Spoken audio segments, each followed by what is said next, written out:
All right. Bismillah ar-Rahman ar-Rahim. Rabbi shrah li sadri wa yassir li amri wahlul 'uqdatan min lisani yafqahu qawli. Rabbi zidni ilma. Allahumma faqihna fi ad-din. Ameen. Assalamu alaikum wa rahmatullahi wa barakatuh, everyone. I'm so glad you guys are all joined us today. My name is Sakina Ghayur, and I'm going to be your host for this evening, inshallah, and I'm very excited. So I want to welcome you all to our first evening of our virtual pop-up Wow Wellness of Women retreat. And alhamdulillah, we're so excited to have you join us. So the theme of this retreat is stepping into your wow factor. So it's all about empowering you to step into being the best version of yourself, bi'idhnillah. And we at Nisa Helpline care about your wellness. And our goal at Nisa Helpline is to support Muslim women in their time of need and to be a source of hope.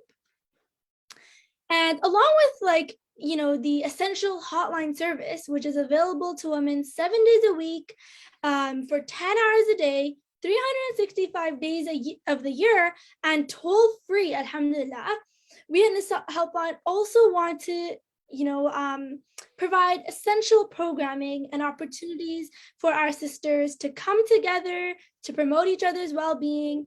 And that's what this WOW retreat is all about. And this evening, inshallah, we are joined by our honored guests. So first, we will start off by hearing from Sister Shaheen Akbarali, who is the Senior Program Manager with Nisa Helpline. She will be doing a quick introductory talk about the importance of the special program and our overreaching goals over the next 3 days, bi'idhnillah. And then after this short introduction, we'll introduce our special guest speaker, Sister Haleh Banani, who we are so happy to have with us this evening. And she will share her unique insights on the overall concept of what wellness is and how to get motivated and how to implement wellness into our daily lives. And one other thing I will mention before we get started, inshallah, is that I'd encourage everyone watching the stream to share and like the stream, as well as post any comments or questions that you have in the Facebook Live comment section. And inshallah, we'll do our best to get to all of your questions at the end of the talk. So without further ado, I would like to welcome Sister Shaheen to kick us off this evening. Assalamu alaikum, Sister Shaheen. Wa alaikum salam wa rahmatullahi wa barakatuhu. Jazakallah khairan, Sakina. Amazing job as always. I'm super excited for this wellness retreat. MashaAllah. It's been a few months in the running, in planning and executing, and it's by the grace of Allah subhanahu wa ta'ala that we have amazing team players, amazing networks where we have access to professionals who take the time out of their day to come and really make this information accessible so that we could truly add value to everyone's lives, inshallah. So just to kind of comb back and take a few steps back and just to kind of set this into frame for everybody, on behalf of the Nisa Helpline organization, on behalf of the ED, the board, the team members, we would like to welcome everyone to the first annual WOW pop-up virtual retreat. And when some of you think of WOW, you're probably wondering, okay, what does this mean? What are we referring to? And if we reflect on where we're at and what's been happening, what's been unfolding over the past almost 2 years, it's been a roller coaster. There have been tests, challenges, uncertainty, issues, problems, and alhamdulillah for all, right? Because we, may these all be tests for us and may we all pass them with ease. However, being in this line of business where we support women, vulnerable women who need references and guidance and need to be heard, we wanted to really showcase a program where it really continued this journey of wellness, of healing, of hope to the next chapter in someone's life, inshallah. So this is how we came up with this WOW concept. We've been on this journey of wellness with you. We've been experiencing it. And now we want to end this year and step into the new year and really step into our WOW factor, hence wellness of women. right? So before we get kickstarted, I wanted to come back to give you guys a little bit of context about our organization. Many of you are, family favorites who continuously follow us and support us. May Allah reward you. But I wanted to really let you know that from, Nisa Helpline's perspective, if we take a look at it, we really launched about 2014. And this was at a time where we really had little to no resources to actually run what we had set forth. But by the support of Allah subhanahu wa ta'ala, it allowed us to provide this free, non-judgmental, peer-to-peer counseling to our sisters in need. And this is how, you're seeing all of this come up. But one thing that I want you guys to know is that the calls haven't decreased. It's only increased, right? And when you look at our numbers, they're not, the numbers when you're comparing them from, like a November 2021 to a November 2020, it has increased in the triple digit percentile, right? So let that sink in a little bit. I'll give you guys more details as we get closer to the end of our retreat, but, we're still here answering the calls. With all of your support, with all of your contributions, with all of your shares, it allows us to continue to pick up those calls. We've already answered over 37,000 calls. And just to touch on some of the targeted topics, you have helped us pick up a call when someone's calling about domestic abuse, violence, anxiety, stress, depression, family issues, financial distress, everything that many of us have encountered and endured in the past few years, months, days, moments, sometimes coupled together, sometimes individual.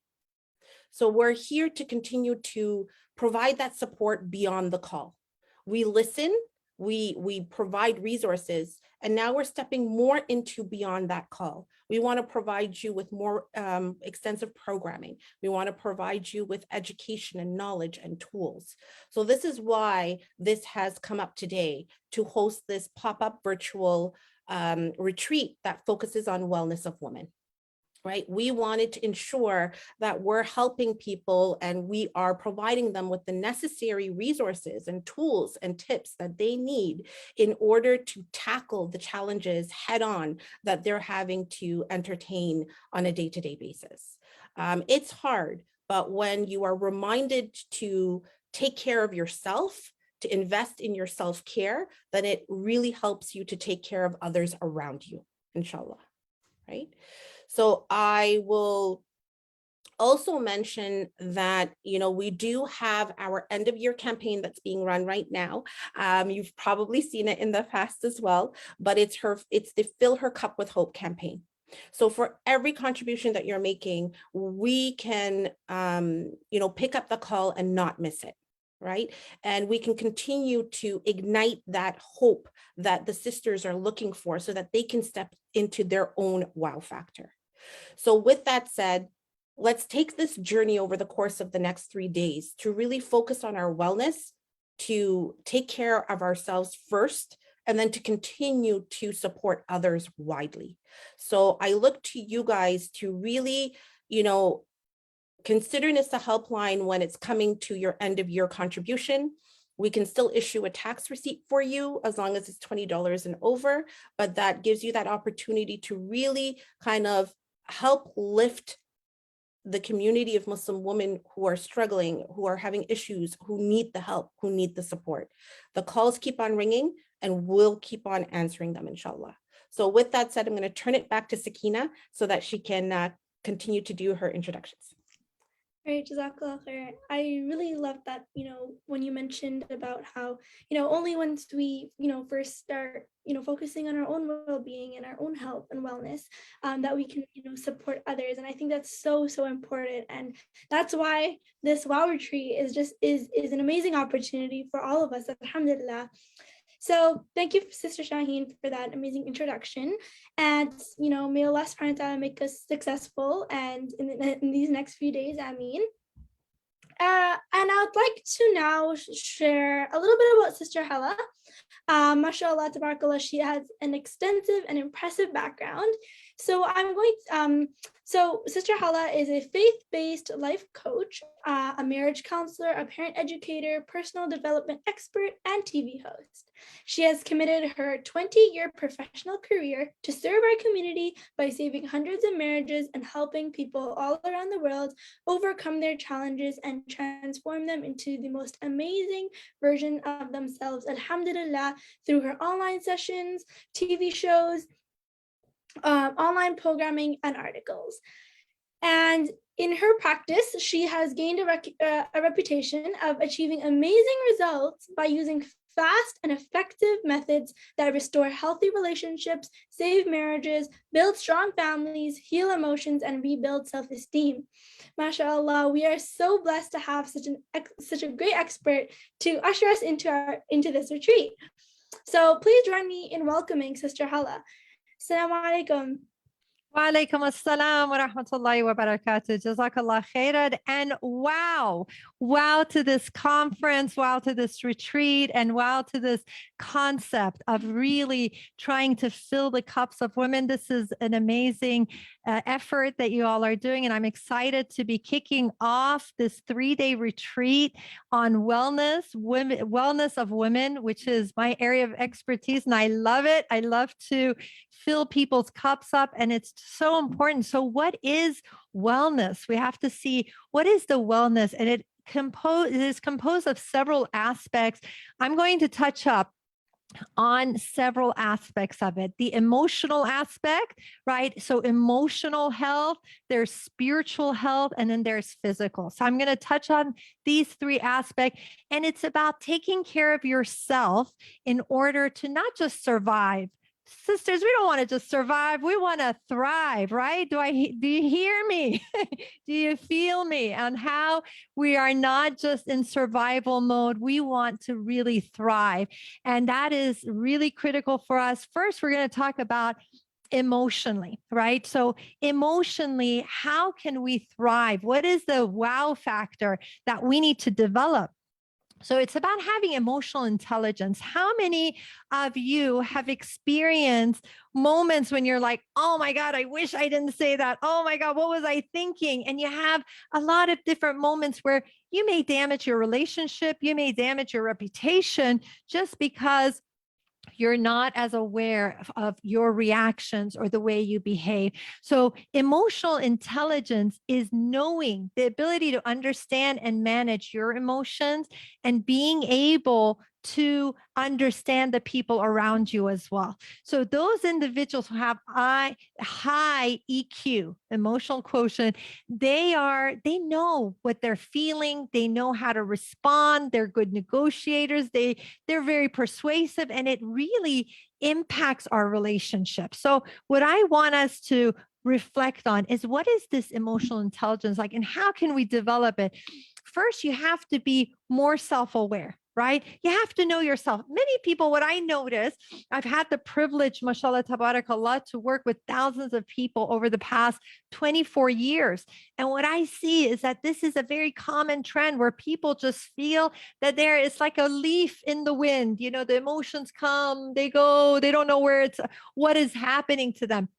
But what I like to do is empower people in recognizing, having that self-awareness. You got to know your emotions. You got to find what is the root cause. Where did this originate? If you're starting to feel like a little bit sad, don't just think that this is an emotion that is just happening arbitrarily. No, there is a moment you can trace it back to.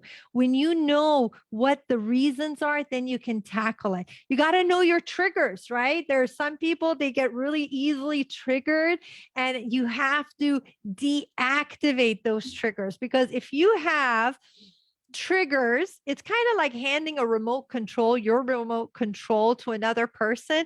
And when people know you have triggers, they have a field day with that, right? Whether it's your spouse, your children, your friend, they're just like, just watch you go, right? So the less triggers you have, the less that you are affected by, other people and circumstances, the better off you are. And you have to know, you have to be aware of your thoughts and your behavior. If you don't if you're not aware, if you're not regulating what you're thinking about, you know what it's like? It's kind of like, would you ever think about eating spoiled chicken or spoiled food?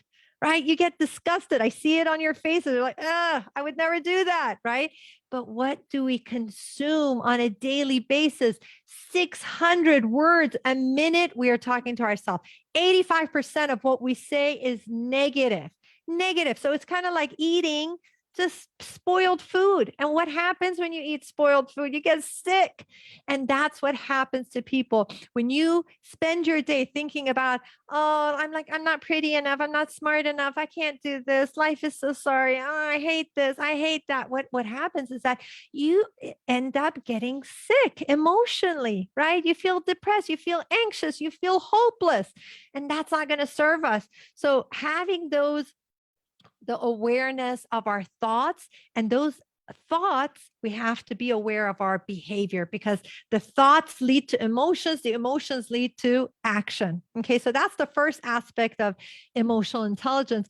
Then we can get into the self-regulation. You have to know yourself in order to regulate yourself, right? A lot of times what I see with a lot of the sisters, what ends up happening is that if they have a feeling, they just let it out, right? And it's not pretty. It's not pretty. If we are just letting people have it, we're slapping people with the truth. We are, just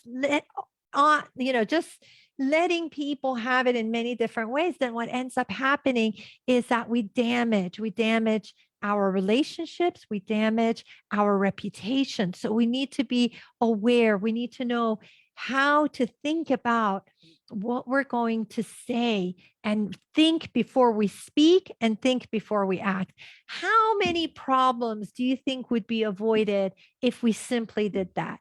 That little moment of just thinking before I make that phone call, thinking before I send that, you make that message and you're really furious. And then if you just thought about it and you thought about the consequence and you thought about, what is this going to mean? How is this going to impact that other person, before you maybe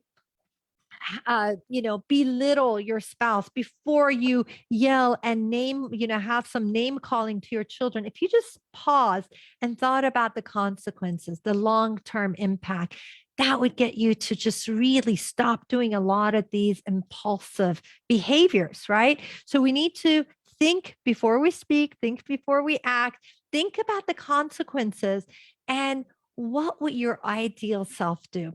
This is what I find, is that when my clients come in and they're broken and they are just feeling so down, and I want them to have that wow factor, I want them to have that feeling of wellness, I start telling them about, what would your ideal self do? What would you do if you want to be an adult right now, right?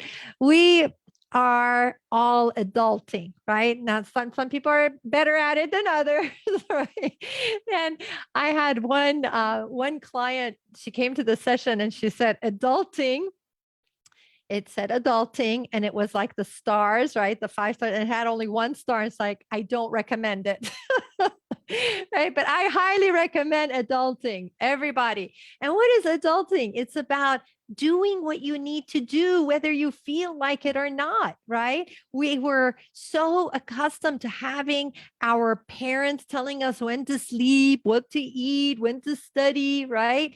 And now as an adult, we need to do that to ourselves. And when we take responsibility for our behavior, for our emotions, for what we are saying and doing, then that's when we can truly be an adult. And there's nothing that says adult like regulating yourself, right? Not all adults have mastered this, and we know that, right? It has nothing to do with age. Maturity does not come with age. It does not come with degrees. It does not come with Islamic knowledge. Maturity is something that you have to foster within yourself. You have to foster it. You have to do the internal work. This is why my passion has been in helping women, empowering them. So we're on the same page as far as filling the cup. and empowering women. And that's what I do. Like in my mentorship program, my Mindful Hearts Academy, it's all about being the best version of yourself. And when you're the best version of yourself, then you can feel great about yourself and you can have an impact on others, right? And it's all about asking yourself, what would please Allah? What would please Allah? If I was right now, someone has talked about me. I have choices, right? It's during those moments of making a decision and you have those choices that define you. You can slander them or you can act in a dignified manner. So in all those moments, you are disappointed, you have a choice. You can yell and scream, get violent, or you can control yourself. Those are the moments that define you. So when you think about the consequences, you think about what Allah, how do you want to be seen before Allah? Not whether this person deserves my kindness or not, or what this person has done to me. Because if we start reacting because of how people are treating us, my goodness, it's gonna be a nasty world, right? But when you think about, I want to behave with the best akhlaq and I want Allah to be pleased with me, that's when you define who you are. Okay. And then it's about emotional stability. Emotional, and we all need that, sisters. We all need that emotional stability, responding, not reacting. Because what I have found is that most people are very reactionary. They're very impulsive. Something happens to them, they want to let the other person have it. But when you have emotional stability, that means you have the 3 C's. Okay. The 3 C's of emotional stability is being calm, cool, and collected. Okay.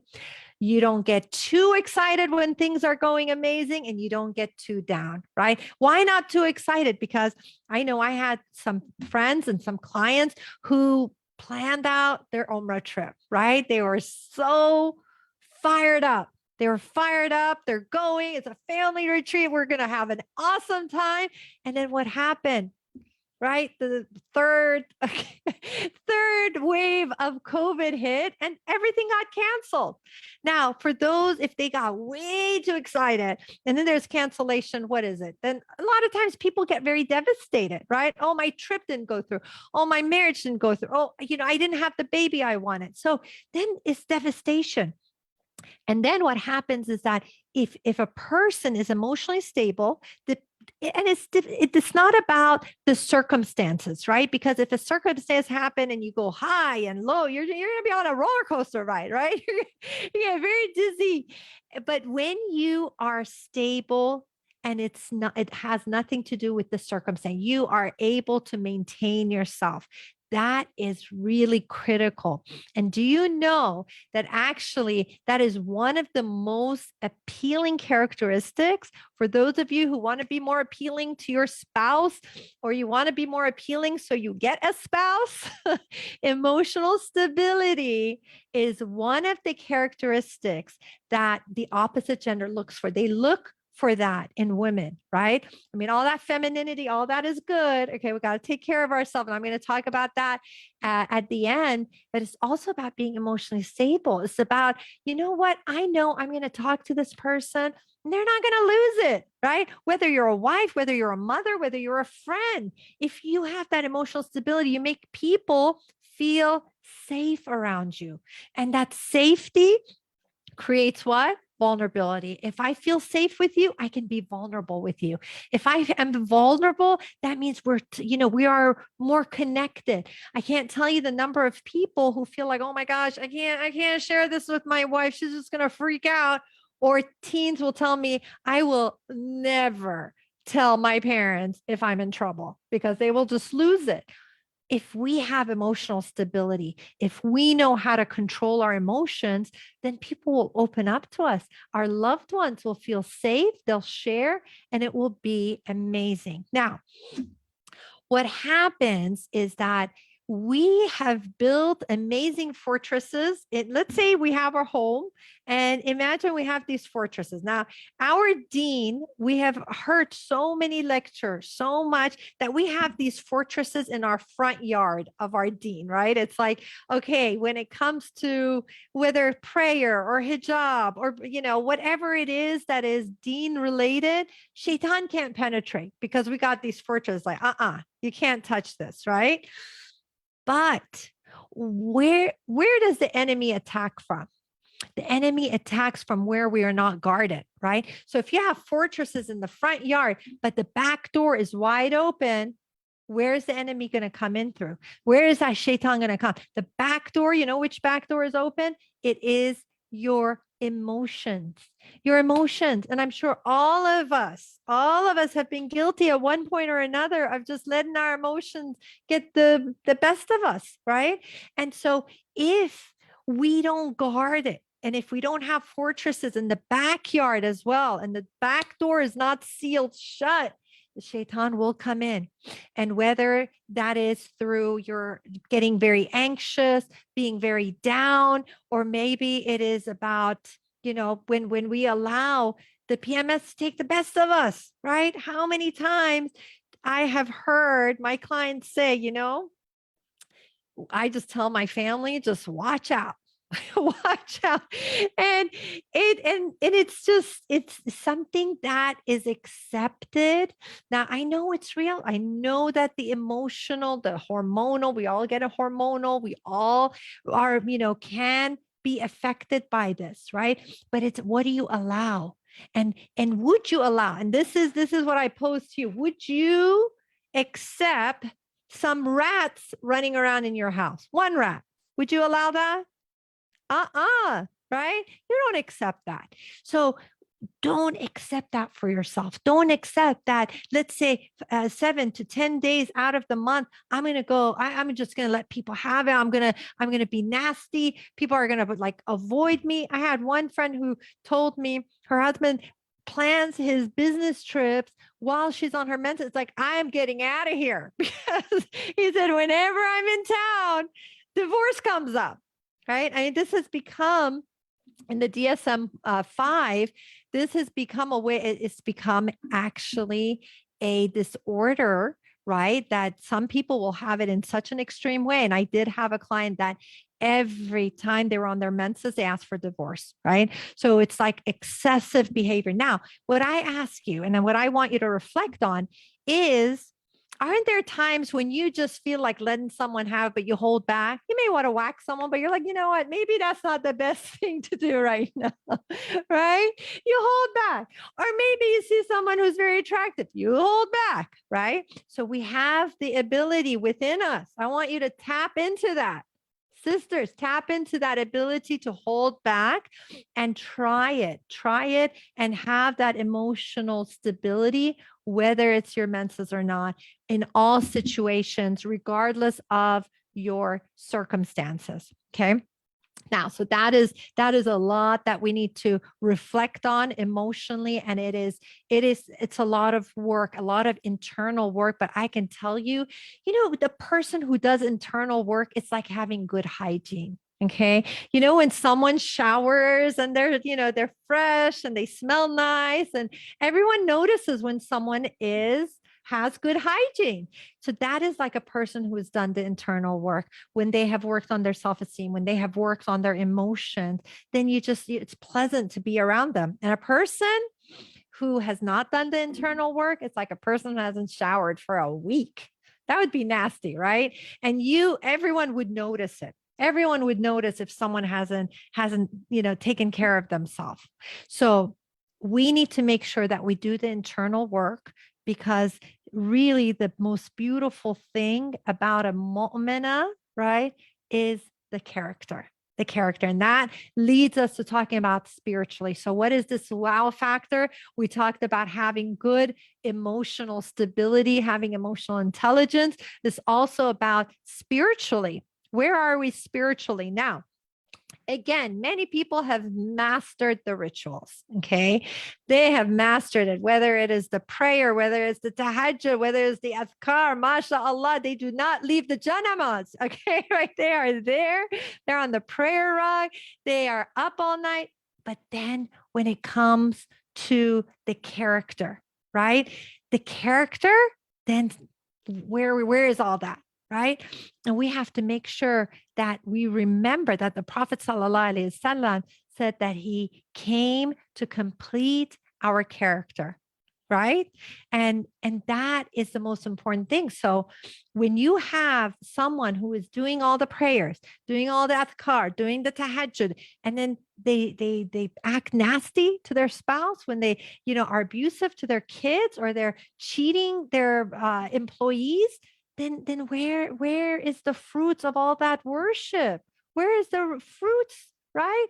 As you pray, you should become more patient. As you pray, you should be more gentle. As you pray, you should be less judgmental. So that is the fruit of our worship. And we really have to make sure that we are embracing that. And when we work on ourselves, okay, Allah says in the Quran, Inna Allah la yughayyiru ma biqawmin hatta yughayyiru ma bi anfusihim. One of my all-time favorite verses is that Allah doesn't change the condition of the people until they change themselves. So we need to work on ourselves, right? It's easy to point the finger. He did it, right? I'll sometimes do marriage counseling, and then they start up and they're both professional, both physicians. And it's like, he started it. No, she started it, right? It's easy to blame. It's my kids, it's my husband, it's the economy, it's whoever. No, take responsibility, change yourself. And then it will be amazing is that everyone will respond to you differently. So how do we have the good character? We have to walk the talk, right? If the imam gets on the member and says, nicotine, you should avoid nicotine, and then in the parking lot, he's smoking on the side, you're not going to listen, right? If your kids see that you're telling them don't lie, and you're lying on the phone, or you're lying about their age just to get like a discount, or, you got to walk the talk in order to penetrate the hearts. That is the most important thing. You got to be gentle. Right? We have to be gentle with others. And if we are harsh, if we stuff the religion down the throats of our children, if we stuff it down other people, then they're going to gag, right? What's your favorite food? Let's take, it's either biryani or waranab or, I don't know, pizza. As much as you love it, if someone is stuffing it down your throat, what are you going to do? You're going to gag. You're going to push them off, right? So we can't force it down on anyone. We got to be gentle. Can't be judgmental, non-judgmental, right? It's not easy. Let me tell you, the only way I can be effective as a faith-based counselor is that I'm not judgmental. I have to, in every ounce of me, I have to look at the person regardless of what they're just sharing. The stories I could share, sisters, I'm not going to get into that, but the stories I hear, but I got to hold it. And I'm just like, you know what? No judgment. I'm here to accept and help, right? When we do that, we create an environment where a person can thrive, where a person can feel like, you know what, I'm accepted. I can really be the best version of myself, right? And it's about accepting one another. You don't want to just look for a spiritual clone of yourself. Many people are just like, okay, she's too extremist. She's too liberal. You're just like me. You are perfect. I love you, right? We have to be able to accept people, whether they're more liberal, whether they're more conservative. Where's our sisterhood, right? This is what I really promote within our community, within the mentorship program, is to create that sisterhood, that we need to support one another as sisters, like what you're doing, mashallah. Here, you are supporting the most vulnerable. And that's so admirable that we pull each other up. We fill each other with hope. And that is amazing. That's what we need to do, inshallah. We need to have optimism, okay? That optimism, if you are a believer, you have no choice but to be optimistic. Okay, you have no choice, because if you truly believe in the names and attributes of Allah, if you believe that He is the all-knowing, He is the all-seeing, He is the most capable, then how can you lose hope? How can you be sad? How can you be hopeless? Because you know that everything is orchestrated, everything is planned perfectly. Even though you are sick right now, even though you've lost your job, even though you got a divorce, even though you had, you're a victim of domestic violence, whatever has happened with His infinite wisdom. And it's happening and unfolding in the perfect way. And if you truly believe in His capabilities, you will not lose hope, and you will have that sense of optimism. So that is so critical for us, and for us to be able to submit wholeheartedly. We have to submit to the qadr, right? The predestination, things that happen to you. Instead of saying, why me? Why do bad things happen to me? What about all those times that great things happen to you? If you're going to say, why me? Do you ever say, why me when you get the promotion? Do you say, why me when you get the proposal, or when you have that child? No, you're only saying, why me when bad things happen to you. So we really need to accept even the disappointments. I've gotten to a point at this stage in my life where I am grateful. I'm grateful for some of the difficulties, the disappointments, because it is a divine obstacle course. It is a divine obstacle course. Allah is putting us through this to strengthen us. Allah is putting us through this in order to cure us from the diseases of our hearts. And we really need to be aware of this, that He does it out of love and mercy. It is through His infinite mercy that we lose loved one. It is through His infinite mercy that we may lose our wealth, and we may have challenges in our life, because He loves us so much. He wants to strengthen us. He wants us to have a deeper connection to Him and to have more sincerity. And so we talked about the emotional aspect of wellness. We talked about the spiritual aspect. And then it is about the physical aspect. Okay. It is so critical. Okay. So critical for us to take care of ourselves. Our bodies are an amana. It is given to us by trust. It is a trust. If someone lends you their Lamborghini, would be nice, right? Nice to have nice to have a friend who will lend you their Lamborghini, right? Well, if they lent you a Lamborghini, how would you take care of that Lamborghini? All right. Are you going to go off-roading with it? Are you going to slash the tires? Are you going to spill coffee in that beautiful yellow leather? Heck no. You're going to be super careful. You're going to park way far away so you don't get a dent in the car. Why? Because you know that there is an owner, and they're going to come and ask you about this. Hey, why is there a hole? Why is there a dent? Why is this? Right? And we take such care of our possessions, but what about our body? Do you know that the way you take care of your body says a lot about how you feel about yourself? So if you're starving yourself or you're stuffing yourself, that means there's some level of self-loathing. There's some level of dislike that you have for yourself, and you got to work through that. You got to figure out, why is it that you're either stuffing or starving yourself? Okay. And when you figure that out, that's when you can truly be a mu'mina, right? It is incomplete. You cannot be doing the prayers and serving the community. And let's say, even if you're emotionally stable, but if you are abusing your body, this is incomplete. So I want all of you sisters, I know that this is a big issue in our communities. I know that there are many people who struggle. They struggle with their weight. They struggle with their health. They struggle with, just their appearance, right? There's this feeling, I'm not good enough. I'm not pretty enough. I'm not skinny enough, right? And that can erode your self-esteem. And when you have low self-esteem, what happens? When you have low self-esteem, everything falls apart. You're not going to be able to achieve your goals. You're not going to be able to, be the best in your relationship. You're going to either be jealous or possessive, or you're not going to be a great friend. You're not going to be great if you feel bad about yourself, because everyone will be a threat.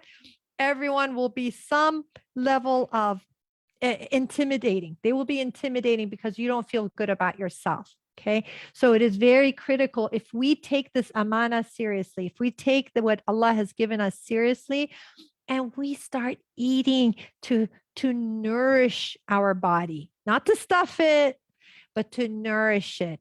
It is a big shift to give your body the fuel it needs, right? And exercising, you guys, it is phenomenal. Okay. I'm not really never been a morning person per se, but I have pushed myself to start my exercise. I used to exercise at night after work. Now, when my hours got longer and longer, especially during the pandemic, mashallah, tabarakallah, I come home, I'm like, what exercise? No, I got to do this first thing in the morning to get me through the day. I get up after Fajr and I go. And no matter like whether I feel like it or not, I push myself and I get out there, and even 20, 30 minutes, and it does wonders. In Japanese, they call it nature bathing. Nature bathing. If you go outside and you are in nature and you're taking care of yourself and you just feel revived. And with my work, it's very demanding. So I need to refuel. All of you, whether you're students or your mothers or you're working or you're doing it all, you need it more than anyone else. So the busier you are, the more critical it is, because when you exercise, what's amazing is that you fuel your body, the adrenaline, get all the good positive hormones, and then it's just as effective as antidepressants. So imagine doing that for yourself.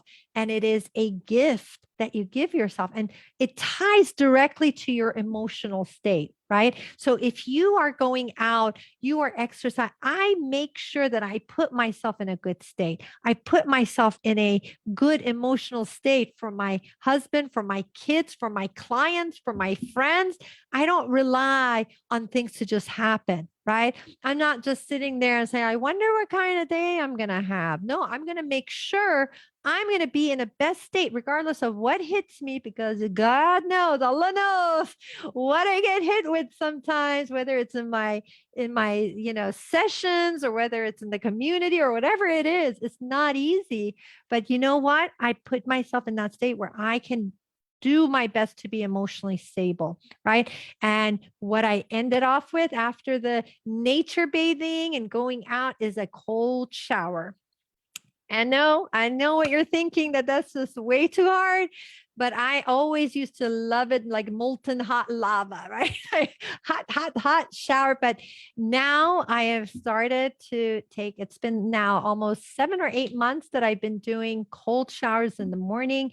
And let me tell you, it is invigorating. It is invigorating. When you take a hot shower, you're just like, you're ready to cuddle up in bed and go to sleep, right? But you want to pump yourself up, have that cold shower. It is invigorating. Okay. And then when you sleep, when you prioritize your sleep, and this is something that I've had to adjust in myself, because I used to think, okay, this is, I can run on 3-4 hours of sleep. And it just, I somehow thought, okay, this is great. I can do that.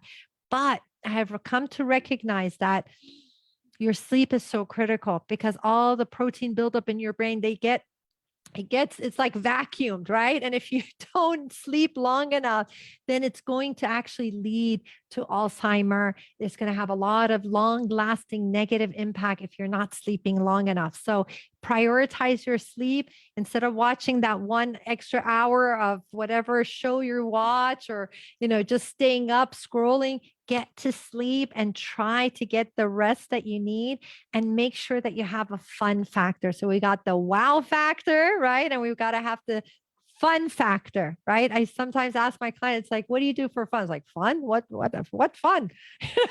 Busy cooking, cleaning, getting the kids ready. There's no fun. Yeah.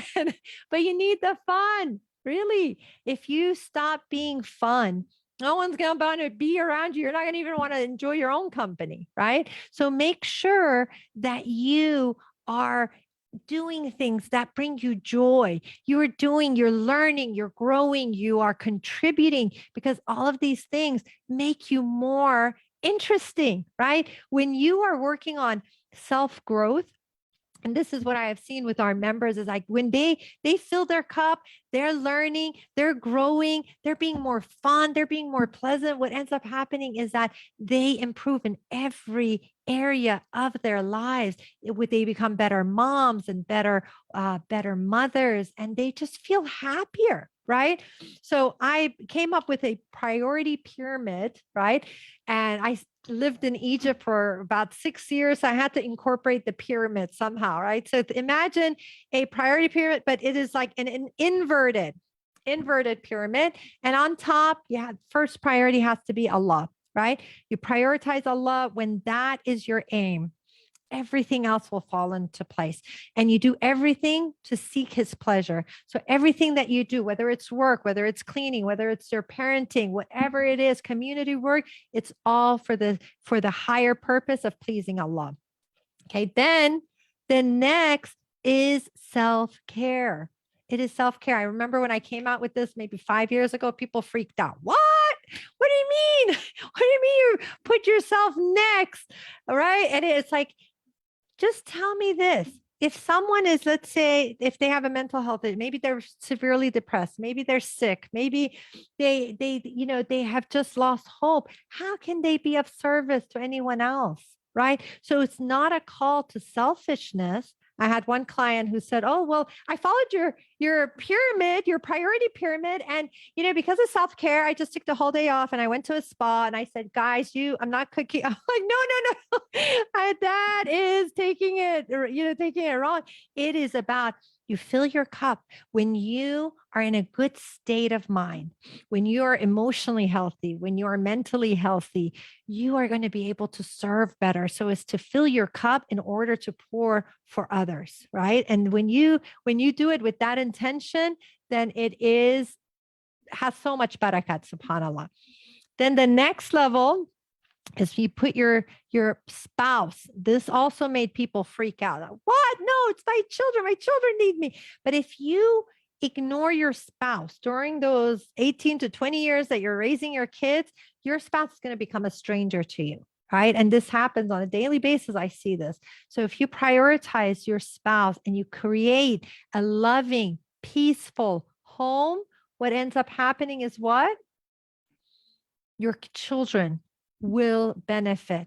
The greatest gift that you can give your kids is having a good relationship. The greatest gift that you can give your kids is by being emotionally stable, right? So this is so critical for us to really look at and evaluate and be motivated. So if I've said all of this and you feel, oh my gosh, I'm so off. I'm totally not stable. I'm, junking out because since COVID hit, I gained 20 pounds and I'm like doing terrible. And spiritually, maybe I'm not having the best character. This is a time to get excited. I don't want you to feel hopeless. I want you to get excited, because when you feel like, oh my gosh, maybe I hit rock bottom, or you feel that, oh my gosh, this is, I have so much to change. That is a moment of growth about to happen. You are about to transform. And so instead of feeling hopeless, you have to just get excited. And when you get excited and you feel like, okay, I'm about to make positive changes in myself. And so this is, as far as the wow factor, we got to all have the wow factor. We need to be women of wellness, and we have to be well in all these different areas. And if we dedicate the time, the energy to doing this, we are going to be the best version of ourselves. And then we can have integrity. We can feel good about ourselves, and we can have a positive impact on the people. Everyone has a sphere of influence. And if you can have that positive impact on your spouse, on your children, on the community members, and this has a ripple effect. And how amazing will that be? So every single one of you needs to adopt this wow factor, the fun factor, and really just take it on, that you will commit, just like you commit to having personal hygiene. You wouldn't go out after a week of not showering. I hope no one goes out after a week of not showering, right? You prioritize your hygiene. I want you to prioritize your internal work, working on yourself, becoming the best version of yourself. And what we have, I want everybody to stay tuned, because there is a vision board that is happening, I believe, at 6:15. Is that correct? So we want everyone to stay tuned. There is a wonderful program that the sisters have worked very hard to putting together for you. And thank you for your attention. Jazakallah khairan. Jazakallah khair, Sister Haleh. That was so amazing. It's always so nice to hear from the experts. And I don't know if you guys don't know, Sister Haleh is also the founder of Mindful Hearts Academy, which is also a mentorship program to help women be the best versions of themselves. So it's just so amazing hearing from you, subhanAllah. Mashallah, the Facebook comments are exploding. Everyone is really, in need of these tips and reminders right now. We also heard, some of the audience was sharing some tips that, that they, find that helps them, regulate themselves, regulate their emotions. Like someone was mentioning adhkar in the morning and evening. Someone was mentioning, pausing and breathing and reflecting and, not being judgmental. So I feel like all of these things are so beautiful. And I think everyone's catching on here and there, and hopefully we can all save these tips and inshallah, implement them in our daily lives. So as we end off, I would like to, of course, thank you, Sister Haleh, for joining us. It was such a great pleasure to hear from you and, take these amazing gems, alhamdulillah. Alhamdulillah. Alhamdulillah. Well, I love your enthusiasm. MashaAllah. You picked the right person. There's energy, enthusiasm. There's nothing like a, MashaAllah, host that has that energy. Very nice, mashallah.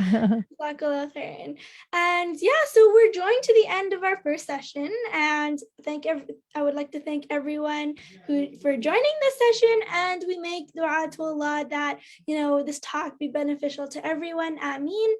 And before we sign off our first session, make sure, as Sister Haleh mentioned, to stay tuned with us, because we're having another session right after this one at 6:15 p.m.